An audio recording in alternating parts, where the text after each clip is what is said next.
Yang terjadi adalah yang pertama, body fat pasti akan turun.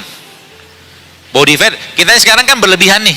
Sebagian besar orang sudah kebanyakan isi di tangki cadangan. Taunya gimana? Gampang, pegang aja pinggang sama perutnya. Kalau banyak lipatan di situ, berarti banyak energi nggak kepake. Ya, kalau banyak lipatan di situ, ya, body fat pasti akan turun. Yang kedua apa? Oksidasi stres akan turun juga.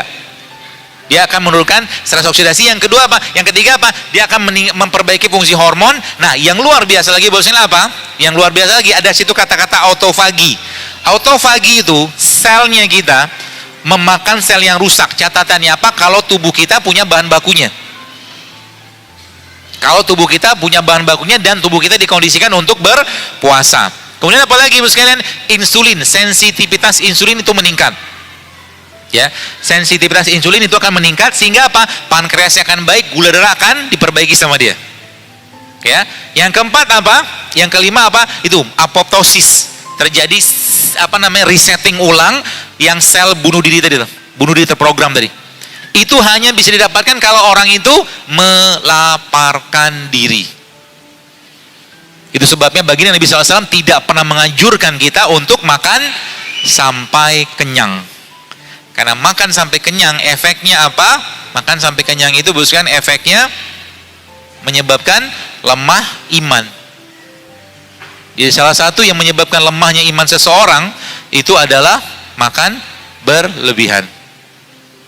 Ya, jadi jangan makan mulai sekarang, jangan makan untuk selera, jangan makan untuk rasa, tapi makan untuk kebutuhan. Itu sebabnya dalam Islam dibagi tiga tuh, sepertiga makanan, sepertiga minum, sepertiga udara. Nah sekarang kita akan bahas bagaimana pola-polanya, ya, supaya Bapak Ibu bisa memperbaiki ini semua. Ya, mudah-mudahan, ya.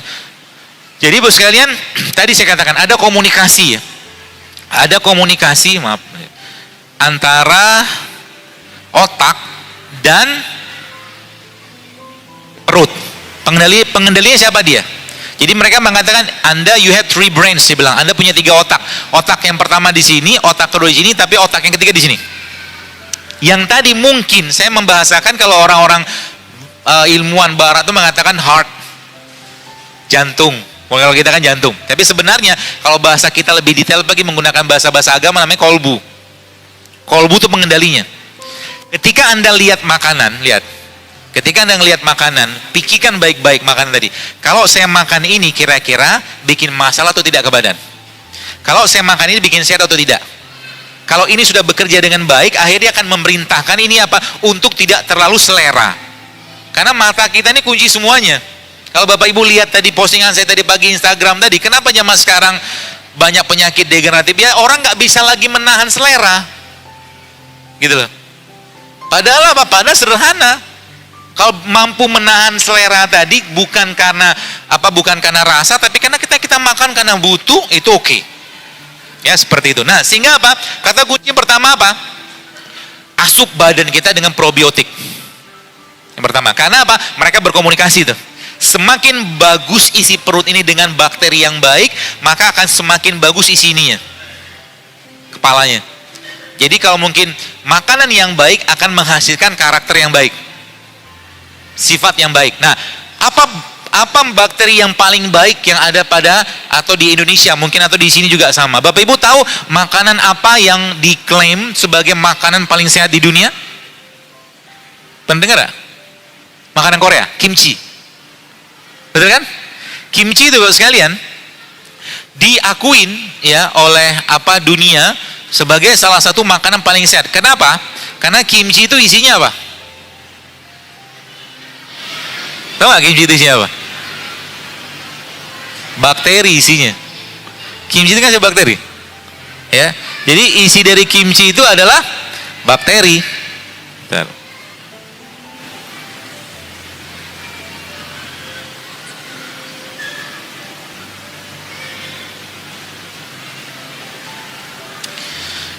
Nah, kita nggak makan itu, tapi kita makan yang lain di Indonesia, atau mungkin di sini juga bisa. Itu sebabnya Nabi SAW pernah jelaskan sebuah hadis, kata Nabi apa? Sebaik-baik lauk adalah, ada pendengar nggak situ? Cuka. Cuka itu isinya apa? Bakteri. Kalau nggak punya itu, maka kita punya bakteri yang terbaik namanya tempe. Tapi jenis bakteri pada tempe ini, Bu sekalian, dia bukan, setahu saya, bukan jenis bakteri yang tahan panas. Maka sebenarnya makan tempe itu nggak cocok kalau digoreng. Kalau mau dapatkan manfaat optimal dari tempe, maka jangan digoreng. Caranya gimana? Makan begini aja. Emang enak. Oh, saya cobain ya. Dibacem oke lah. Nggak ada anu ya.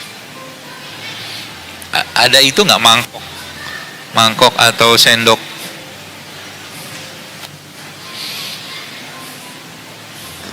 Gelas boleh deh. Nih saya ajarin caranya makan tempe.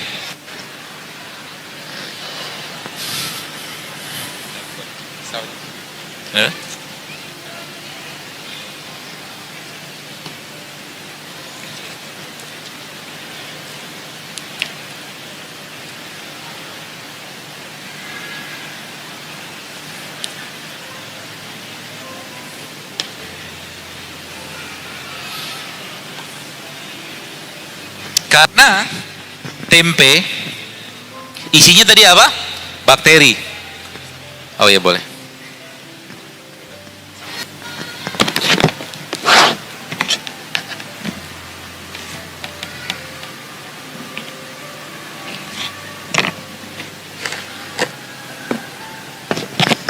Karena tempe isinya tadi apa? Bakteri. Bakteri itu dia butuh makanan. Makanan bakteri apa? Namanya prebiotik. Makanan bakteri namanya prebiotik. Prebiotik kita dapatkan dari mana?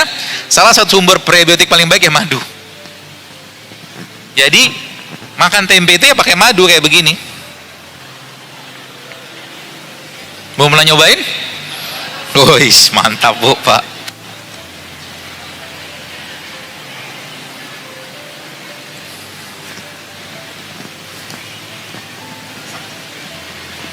Apa yang terjadi Bu sekalian? Kalau seandainya kita makan tempe seperti ini dikasih madu, Anda akan terasup dengan probiotik yang pertama.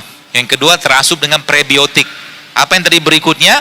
Tubuh akan, jadi mood kita akan benar. Salah satunya. Yang kedua apa? 70% imunitas kita. Kau boleh sekarang lagi musim-musim corona kayak begini.